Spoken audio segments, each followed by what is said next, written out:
धन्यवाद सभापति महोदय। मैं आपका विशेष धन्यवाद देता हूं कि आपने मुझे बजट पर बोलने का अवसर दिया है। मैं अपने सभी साथी जो विपक्ष के बोले हैं उनसे अपनी बात को जोड़ते हुए मैं भी इस बजट के विरोध में खड़ा हुआ हूं। अध्यक्ष महोदय, ये बजट टारगेटेड बजट है, ये बजट फोकस्ड है। ये टारगेटेड फोकस्ड उन लोगों के लिए है जो बहुत संपन्न हैं, बड़े लोग हैं, उद्योगपति हैं, उनके लिए ये बजट बना हुआ है। और जो बात कही जा रही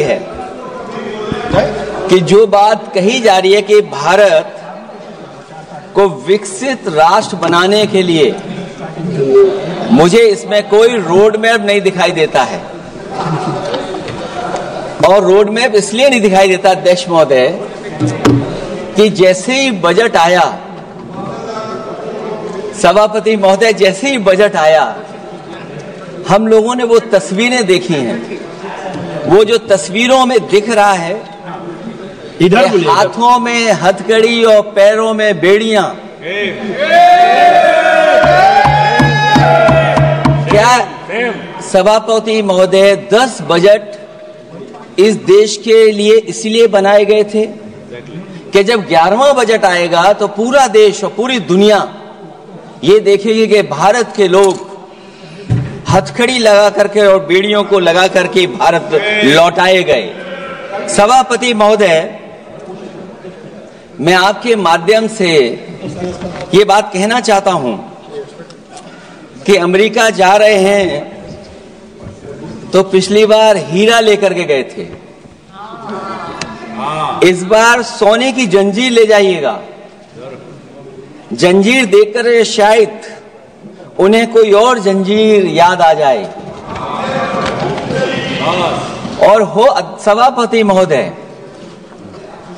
हो सके तो कुछ बच्चे और महिलाओं को अपने साथ तो नहीं, किसी और जहाज में साथ लेते आएगा। वो जहाज भी तो भारत का ही होगा। इतना हक तो उनका बनता ही है कि कम से कम दूसरों की ठगी से शिकार कुछ लोग तो बाइज्जत देश लौट सकें। वैसे सवाल ये भी है कि आपके रहते ऐसी ठगी कैसे फल फूल रही है। और सभापति महोदय, इस ठगी से सबसे ज्यादा अगर प्रभावित कहीं के लोग हैं तो वो गुजरात के प्रभावित लोग हैं। क्या यही सभापति हमारे विकसित भारत की तस्वीर है? यादव जी, आप सीनियर मेंबर हैं। सभापति पार्लियामेंट्री वर्ड जो आप बोलते हैं थोड़ा सा सोच समझ के बोलिएगा। ये ठगी वर्ड जो है थोड़ा सा इसको हटा दीजिएगा। सभापति महोदय, एक दूसरी तस्वीर में हम लोगों ने देखी, महाकुंभ जो 144 साल बाद एक झूठा प्रचार किया गया। 144 साल। सभापति महोदय, बोलने दीजिए। सभापति महोदय, कुछ पॉइंट रेज करा।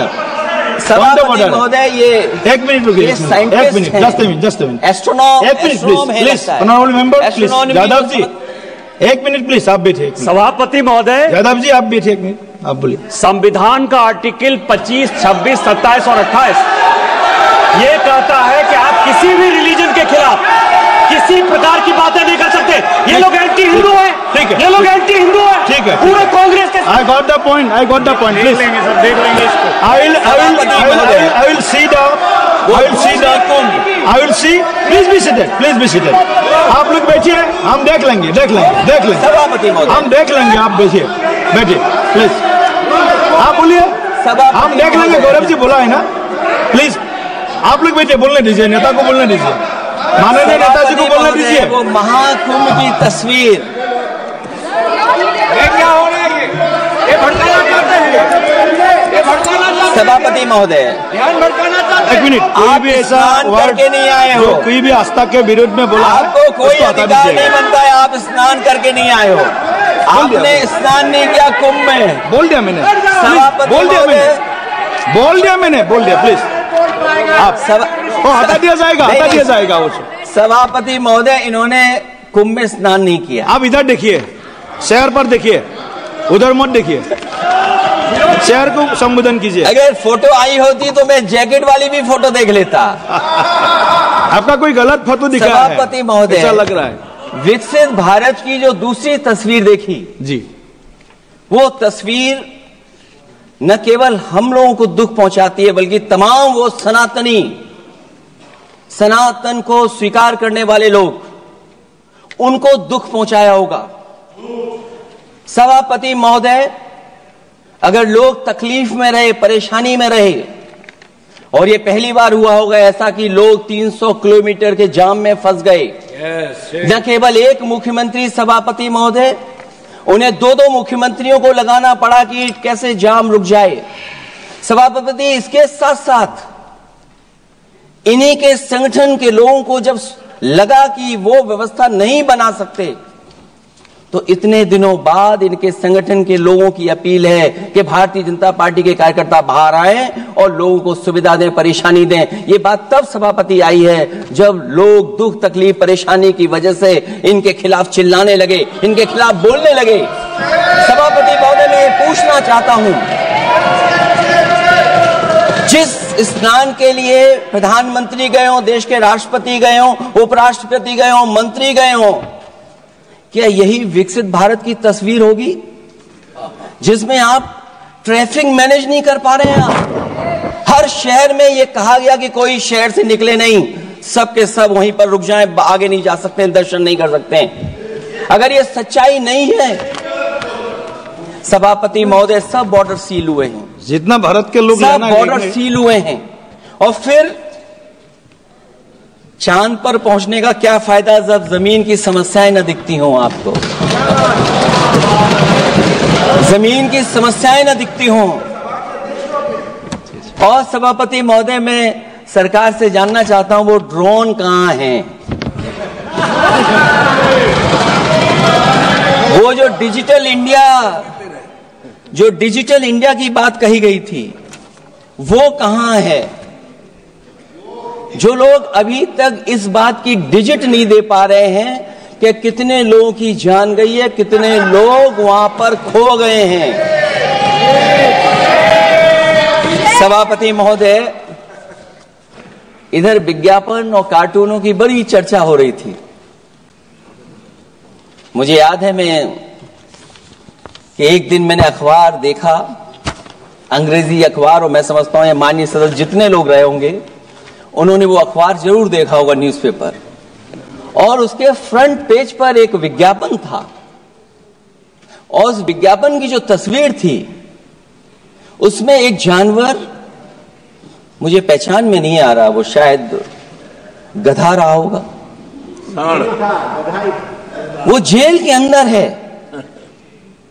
मेरा मन नहीं माना, मैंने उसी दिन सरकार को जगाने के लिए लिखा, और मैं आज सभापति महोदय सरकार के माध्यम से जानना चाहता हूं कि डिजिटल इंडिया करते करते साइबर क्राइम, साइबर लूट और डिजिटल अरेस्ट कितना बढ़ गया है। और जो विज्ञापन दिया था, इस जानकारी के बाद वो विज्ञापन दोबारा अखबार में नहीं आया। वो विज्ञापन की तस्वीर मैं नहीं दिखा सकता हूं, मैं समझता हूं माननीय मंत्री जी उस विज्ञापन को जानते होंगे और देखा होगा उन्होंने।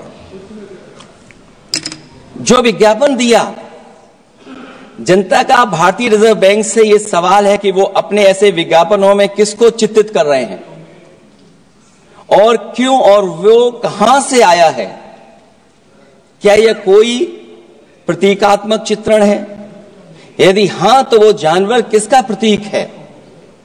क्या उस सिस्टम का जिसके कंधे पर स्वच्छ और सुरक्षित बैंकिंग की नैतिक जिम्मेदारी है, या उस मंत्रालय का जिसको सुरक्षित बैंकिंग का दायित्व निभाना चाहिए? अगर ये चित्रण जनता को दिखाना चाह रहा है कि ये बहुत ही अनैतिक भी है, जनता इसके लिए मानहानि का दावा भी कर सकती है। अगर आरबीआई यही दिखाना चाह रहा है, तो आप अपने खाता धारकों के प्रति बैंक का ऐसा नकारात्मक रवैया न केवल आपत्तिजनक है, बल्कि घोर निंदनीय भी है। आरबीआई ऐसे विज्ञापनों से नहीं बल्कि अपने सिस्टम को चुस्त दुरुस्त करके वह जनता में बैंकिंग साक्षरता और बैंकिंग सजगता जागरूकता अभियान चलाकर जनता को सचेत और सावधान करें। उसी के बाद मैं समझता हूं जब भी हम लोग मोबाइल खोलते हैं कोई ना कोई आवाज सुनाई देती है उसके अंदर।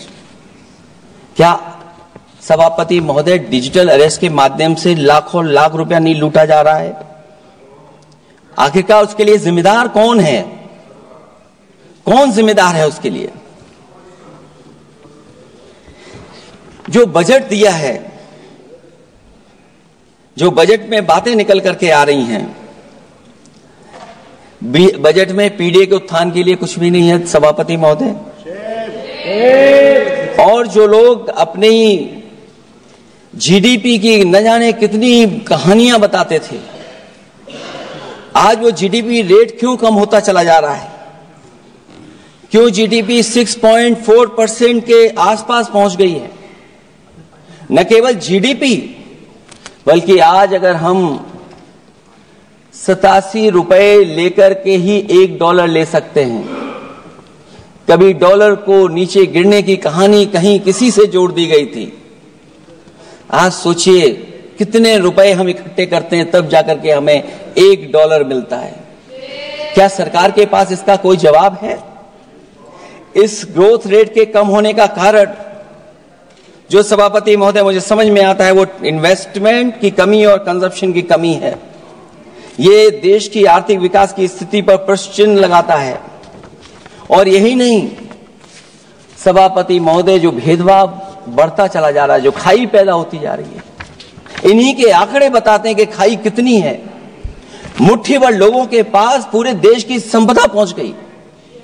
जो ज्यादा लोग हैं वो गरीब हैं। उनके जीवन यापन के लिए 80 करोड़ लोगों को आपको राशन बांटना पड़ रहा है। क्या यही विकसित भारत की तस्वीर है? और फिर दुनिया में हम पर कैपिटा इनकम में कहां खड़े हैं? अगर हम केवल सरकार से सभापति महोदय आपके माध्यम से जानना चाहें कि जिन परिवारों को आप राशन दे रहे हैं उन परिवारों की पर कैपिटा इनकम क्या है, और अगर विकसित भारत की तस्वीर लेकर के ये सरकार चलना चाहती है तो कम से कम सरकार की सभापति महोदय जिम्मेदारी बनती है कि जो 80 करोड़ लोग राशन पा रहे हैं उनके आपकी पर कैपिटा इनकम क्या है।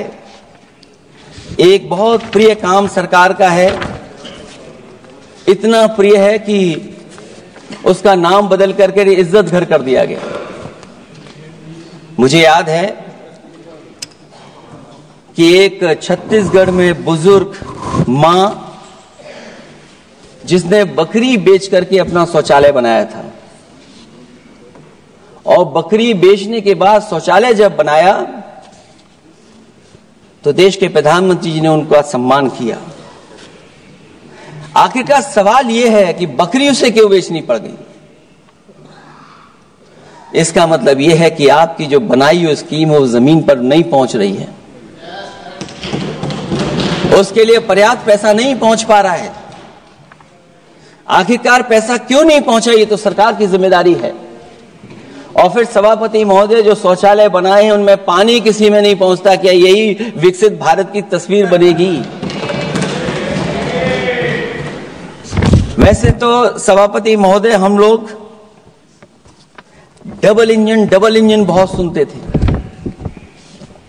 और अब इस बजट में 2 इंजन और बढ़ गए हैं। सभापति महोदय ये 4 इंजन वाला है बजट। 4 इंजन। लगता तो ऐसा है कि ये एक के बाद एक इंजन खराब हो गया होगा, इसीलिए इन्हें 4 इंजन लगाने पड़े हैं। ये जनता को धोखा दे रहे हैं 4 इंजन की बात कर करके। क्योंकि जब उत्तर प्रदेश को देखते हैं तो वहां पर जो डबल इंजन की सरकार चल रही है वो डबल ब्लंडर कर रही है। उनके डबल ब्लंडर देखने को मिलने हमें। और अगर ये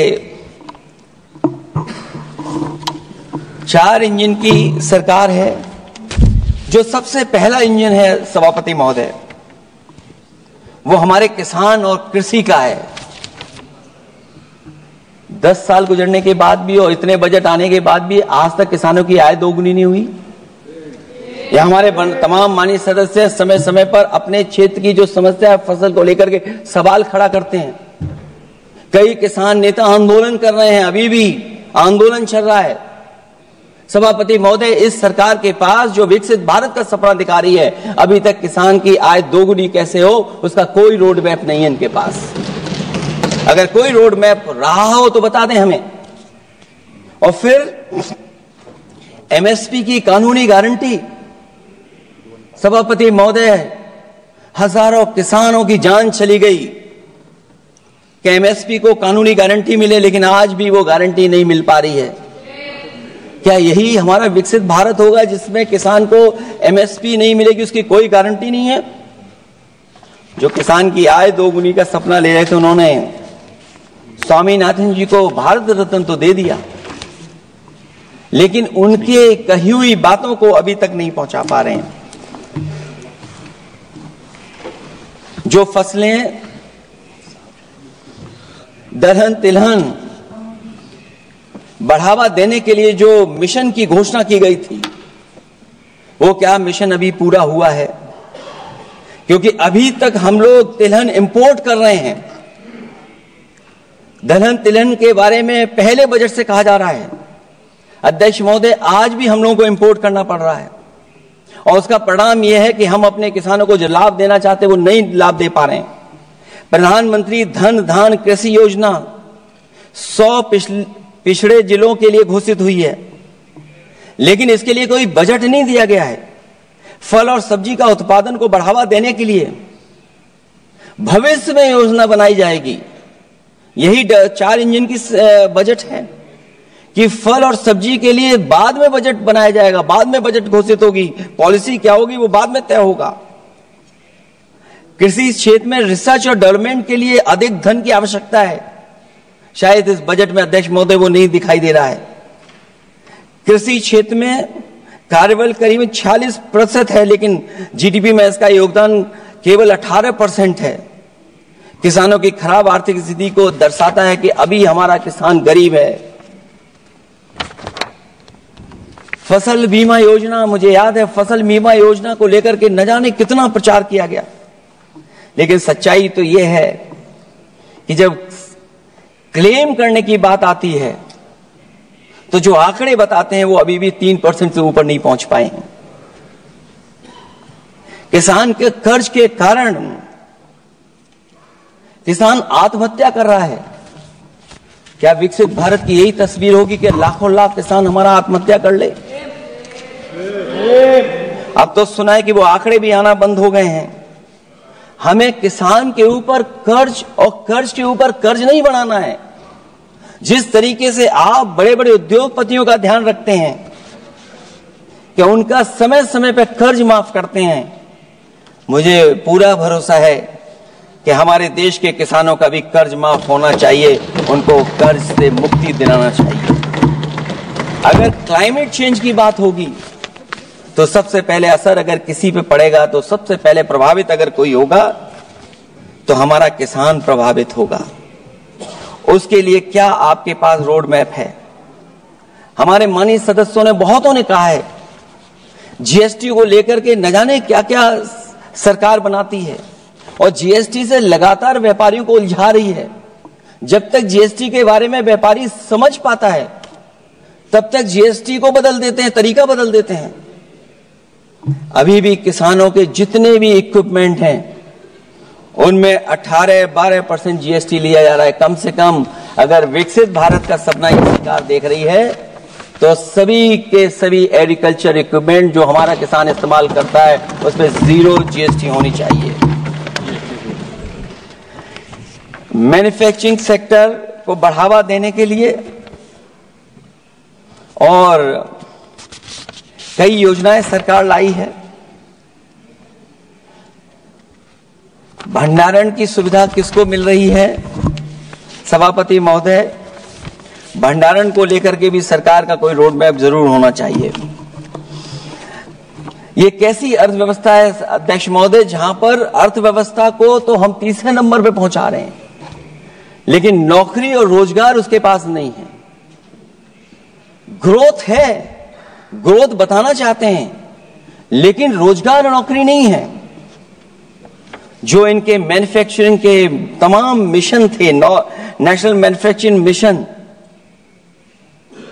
जब तक इन्वेस्टमेंट का वातावरण नहीं सुधरेगा तब तक इन्वेस्टमेंट नहीं हो सकता। हमारा नेशनल मैन्युफैक्चरिंग मिशन आगे नहीं बढ़ सकता।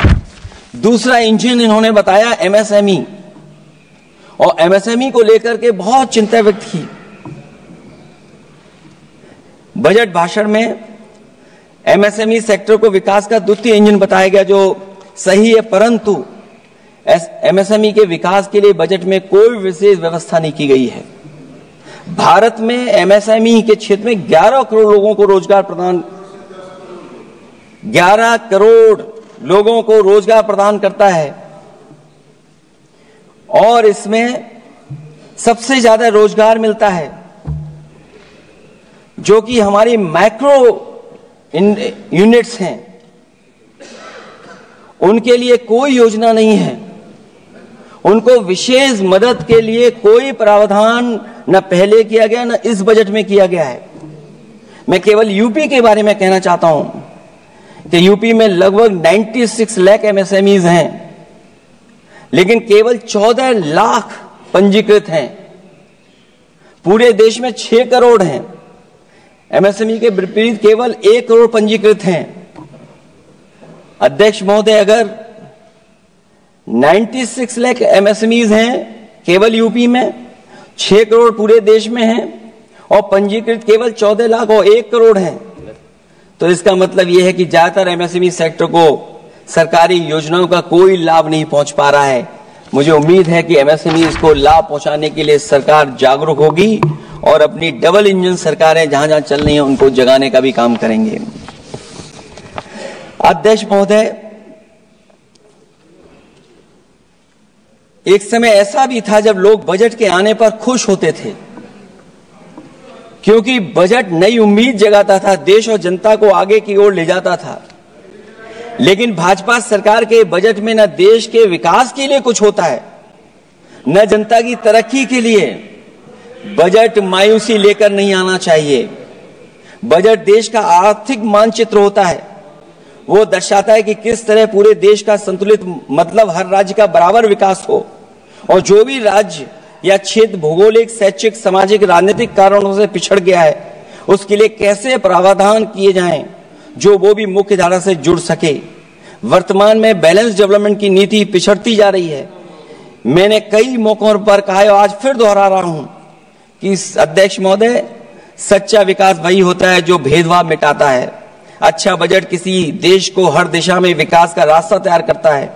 इन्हीं अर्थों में बजट लोकतांत्रिक होता है, जो समाज के हर वर्ग के लिए लाभकारी होता है। ये सबसे आखिरी व्यक्ति को ताकत देकर के उसे आर्थिक मुख्यधारा से जोड़ता है। ये बजट होता है। और मैं तो कहूंगा अध्यक्ष महोदय, मिट जाए अमीरी गरीबी के बीच की वो सब खाई जिसमें भेदभाव और गैर बराबरी की जड़ें जमाई। बजट के अंदर उसके लिए हमेशा एक दिल धड़कना चाहिए, जो आज भी भूख के सूचकांक के आंकड़े बनाकर देश के दिखावटी विकास के सच का भंडाफोड़ कर रही है। भूख मिटे, महंगाई घटे, यही बजट का सबसे बड़ा नारा होना चाहिए। निर्बल को सबल बनाना, निराशा को आशा में बदलना ही बजट का मानवीय पहलू होना चाहिए।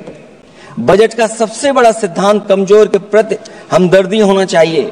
बजट बनाने की सोच किसी या कुछ लोगों को लाभ पहुंचाने की नहीं होनी चाहिए, बल्कि इंसानियत के नजरिए की उसी बुनियाद होनी चाहिए। यदि बजट के आने से निर्बल सबल बनता है तो समझो बजट अपने उद्देश्यों से सफल हुआ है, नहीं तो उसे असफल ही माना जाना चाहिए। अध्यक्ष महोदय, रोटी की भूख किसानों को विश्वास में लेकर ही मिटाई जा सकती है। और मैंने पहले भी कहा, फिर दोहराता हूं उन बातों को। किसान को फसल का सही दाम दिलवाना और उसे बीज, खाद, पानी का इंतजाम करना, आवारा पशुओं से उनकी फसलों को बचाना। और ये आवारा पशुओं को अध्यक्ष महोदय मैं इसलिए कहना चाहता हूं, उत्तर प्रदेश के चुनाव में देश के प्रधानमंत्री जी आए थे, उन्होंने कहा था कि मैंने एक रोड मैप बनाया है और 2 हफ्ते मुझे लगेंगे, सरकार बनवा दीजिए, एक भी जानवर सड़क पर नहीं दिखाई देगा और किसान की जान नहीं जाएगी और न खेतों की बर्बादी होगी। लेकिन अध्यक्ष महोदय, मैं उत्तर प्रदेश के माननीय सदस्य चाहे इधर के हों उधर के हों, वो जानते होंगे कि इस तकलीफ और परेशानी से अभी भी किसान उभर नहीं पाया है और आज भी खेतों को उसे चार दीवारी या तारों से जोड़ करके चलना पड़ रहा है। फसलों को बचाना सरकार की प्राथमिकता होनी चाहिए। इस मामले में जुमलेबाजी और झूठे वादे अच्छे नहीं। आंकड़े बताते हैं कि देश में बहुत सारे ऐसे कारोबार हो रहे हैं जो कारोबार बढ़ते चले जा रहे हैं। कई उद्योगपति कई गुना कारोबार से लाभ उठा रहे हैं। कई विदेशी कंपनियां इस धंधे में अरबों कमा रही हैं, लेकिन आलू का किसान इस लाभ से वंचित है। जहां अध्यक्ष महोदय बिहार के लिए मुनक्का को लेकर के अगर वोट बढ़ाए, मैं उसका स्वागत करता हूं। मखाने को लेकर के एक कदम आगे चला गया, मैं दूसरे स्टेट में पहुंच गया अध्यक्ष महोदय। लेकिन मखाने का जो बोर्ड बनाए, लेकिन हमारे साथियों मखाने का ध्यान रखना, जिस तरीके से पॉपकॉर्न का मीठे और नमकीन में जीएसटी में हेरफेर हो गया है, कहीं आपके मखाने में भी मीठे का जीएसटी अलग हो, नमकीन का अलग हो, गुड़ वाले का अलग हो मखाने में। हाँ, कहीं वैसा ही ना करेंगे। आज किसान का आंदोलित होना सरकार की विफलता का सबसे बड़ा उदाहरण है। सरकार और किसान के बीच भरोसे के बिना भूख नहीं मिटाई जा सकती है। समय पर बीज खाद को मिलना, कृषि ऋणों को माफ होना, एमएसपी दिलवाना सरकार का दायित्व है, वो इससे बच नहीं सकती। किसानों के हिस्से में काले कानून नहीं, सतरंगी भविष्य आना चाहिए और ये सरकार काले कानून ला करके हमारे किसानों को अपमानित करना चाहती है। वहीं अध्यक्ष महोदय, हमारे मानव संसाधन के लिए स्वास्थ्य एक बड़ी चुनौती है।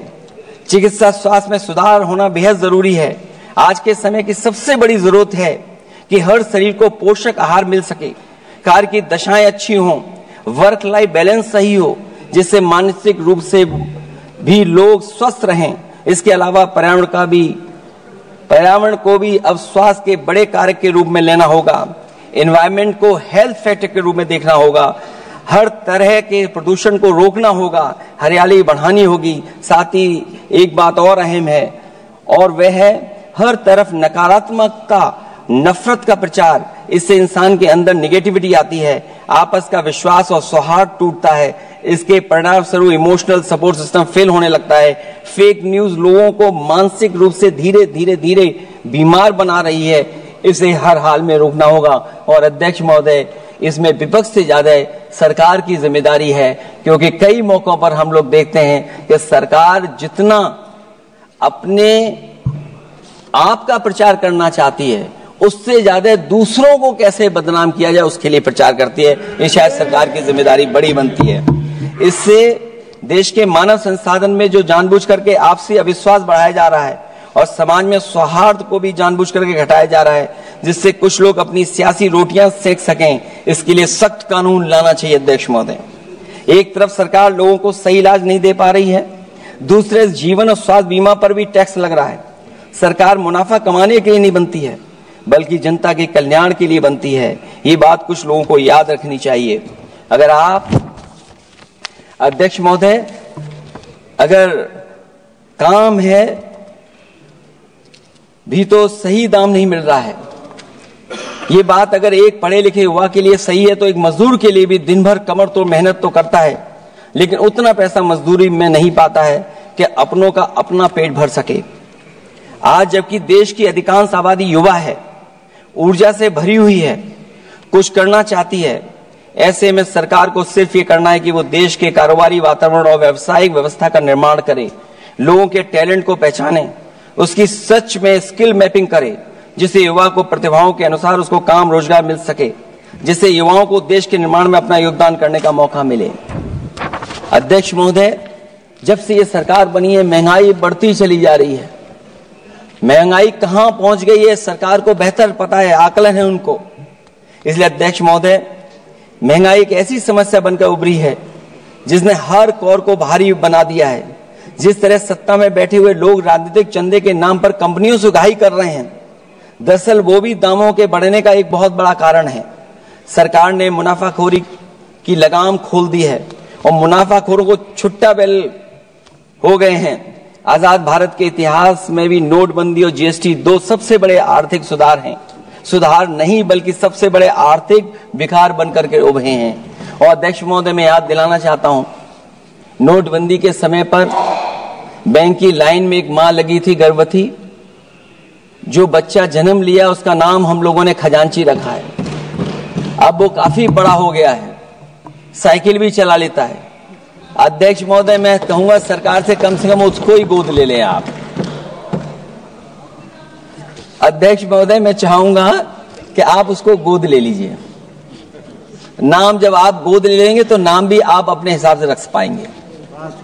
किसी भी आर्थिक सुधार का लक्ष्य होता है कि आर्थिक गतिविधियां सुचारू रूप से चल सकें और आसान होंगे, जिससे अर्थव्यवस्था दिन दूनी रात चौगुनी तरक्की करे। लेकिन इन सुधारों के आने के बाद से अर्थव्यवस्था की गति कछुआ की चाल जैसी हो गई है, जिसकी प्रमाण है कंपनियों की ग्रोथ का काम होना, उनकी बिक्री का घट जाना, यहां तक कि फास्ट मूविंग कंज्यूमर गुड्स भी 2% से ज्यादा आगे नहीं बढ़ पा रहा है। इसका सीधा मतलब यह है कि लोगों के पास पैसों की किल्लत हो गई है और वो रोजमर्रा की जरूरत तक खर्च नहीं करना चाहते हैं। ऐसे में उनकी बचत कहां से होगी, और जब बचत नहीं होगी तो लोग क्या तो खाएंगे और क्या बाजार में लगाएंगे। लोगों में भविष्य को लेकर कितनी अनिश्चितता और चिंता है कि वो अपने जमा पैसे अपने पास ही रखना चाहते हैं। इसलिए व्यापार में बढ़ोतरी नहीं हो पा रही है, बैंकों में भारी किल्लत है, पूंजी का निर्माण नहीं हो पा रहा है और लोग निवेश के लिए आगे नहीं आ रहे हैं। और इसलिए मैं अध्यक्ष महोदय कहना चाहता हूं कि उत्तर प्रदेश सरकार ने एक बहुत बड़ा आयोजन किया था, इन्वेस्टमेंट मीट, 40 लाख करोड़ का एमओयू हुआ। मैं अध्यक्ष महोदय आपके माध्यम से जानना चाहता हूं सरकार से, अध्यक्ष महोदय मैं आपके माध्यम से सरकार से जानना चाहता हूं कि जो अपने आप को डबल इंजन की सरकार कह रहे हैं, वो उत्तर प्रदेश के इन्वेस्टमेंट के लिए क्या सहयोग कर रहे हैं। ये दुर्भाग्यपूर्ण है कि आत्मनिर्भरता की बात करते हुए भी हमारा शेयर बाजार विदेशी निवेशकों पर निर्भर करने लगा है। जब वो पैसे लगा देते हैं तो शेयर बाजार में उछाल आ जाता है, नहीं तो उसे धड़ाम होते देर नहीं लगती है और एक एक दिन में हमारे निवेशकों का लाखों करोड़ों का नुकसान हो जाता है। इसका एक बड़ा शिकार हमारी युवा पीढ़ी भी हो रही है, जो देखा देखी में पैसे तो लगा देती है लेकिन शेयर की खरीद फरोख्त से पैसा कमाने वाले बिचौलियों की गहरी चाल को समझ नहीं पाती है। ये खेल बंद होना चाहिए और जिम्मेदारी सरकार की बनती है कि खेल ये बंद हो। सेबी को अपना काम निष्पक्ष करना चाहिए और अर्थव्यवस्था की निगरानी व्यवस्था सच्ची नियत के साथ सजग और सचेत होनी चाहिए। सिक्योरिटी मार्केट से बाहर होनी चाहिए। अध्यक्ष महोदय, आज जिस तरह विदेशी निवेशक धीरे धीरे भारतीय बाजार से अपना पैसा बाहर निकाल रहे हैं, वो दर्शाता है कि हमारी अर्थव्यवस्था से अब उनका भरोसा उठ गया है। उन्हें दूसरे देशों से अधिक लाभ कमाने की उम्मीद है, इसलिए वो अपना पैसा यहां से निकालकर दूसरे देशों में लगा रहे हैं और हमारा शेयर मार्केट उनकी वजह से हिचकोले खा रहा है। अध्यक्ष महोदय, मैं अपने बात को ज्यादा बड़ा लिख दिया क्योंकि अध्यक्ष महोदय बजट 4 इंजन का था, इसलिए बड़ा लिख करके लाए। कोई बात छूटे ना, क्योंकि सरकार तक वो बात पहुंच जाए।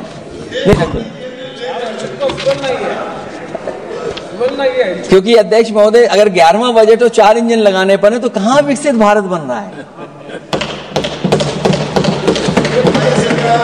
जीएसटी को भ्रष्टाचार से मुक्त करना होगा, व्यापारियों के प्रति विश्वास जताना होगा। यदि टैक्स की व्यवस्था और दर सही होगी तो सब आसानी से टैक्स भर देंगे। हाई टैक्स रेट दरअसल भ्रष्टाचार को बढ़ावा देती है, इससे राजस्व की हानि होती है। सच में लोग काम कारोबार करना चाहते हैं, कर की चोरी नहीं करना चाहते हैं। इसलिए टैक्स की रेट को तार्किक बनाना और टैक्स सिस्टम को इजी करने की से ही अर्थव्यवस्था में गति आएगी। निवेश के लिए दुनिया वापस हमारे देश की ओर देखेगी।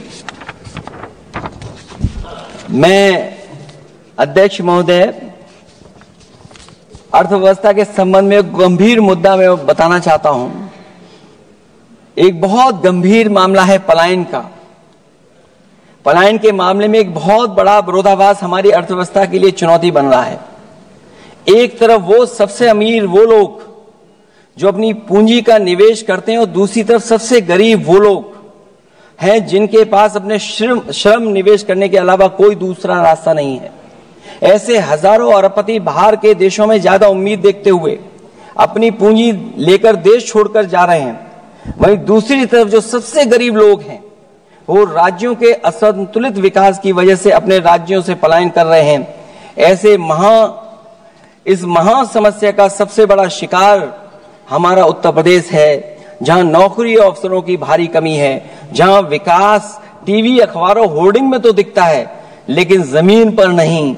जब पूंजी और श्रम के निवेश के लिए आंतरिक वातावरण बनेगा तभी सच्चा विकास होगा, बजट अपने उद्देश्यों को प्राप्त करेगा, अर्थव्यवस्था लाभ के लोभ से मुक्ति होगी और बजट एक लोकतांत्रिक देश के जन कल्याण की सही दिशा में आगे बढ़ेगा। अध्यक्ष महोदय, बजट विकास में तेजी लाने का इसका मतलब यह है कि पिछले 11 सालों के भाजपा ने विकास के लिए कछुए की चाल चली है। जब उन्होंने समावेशी विकास सुनिश्चित करने के लिए संकल्प लिया तो ये बात खुली की हुआ है मतलब कुछ लोग वहताशा आगे बढ़ गए हैं और बाकी नीचे की ओर जा रहे हैं। निजी क्षेत्र के निवेश में को नई जान डालने की बात करने का अर्थ ये निकलता है कि भाजपा राज में निजी क्षेत्र बेजान हो गया है। नोटबंदी और जीएसटी के लिए सुधार नहीं विकार साबित हुआ। अध्यक्ष महोदय, परिवारों के मनोभाव में उल्लास भरने की बात करने वो स्वीकार कर रही हैं, लोगों को मुस्कुराना बंद कर दिया है। अच्छे दिन न इनके राज में आए हैं और न आएंगे आने वाले समय में भी। भारत के बढ़ते मध्यम मार्ग को खर्च करने की शक्ति को बढ़ाने की बात तो मतलब है कि मध्यम वर्ग के हाथ खाली हैं। आज आप आयकर की बात कर रहे हैं। हम लोगों ने बहुत पहले इस बात की मांग की थी।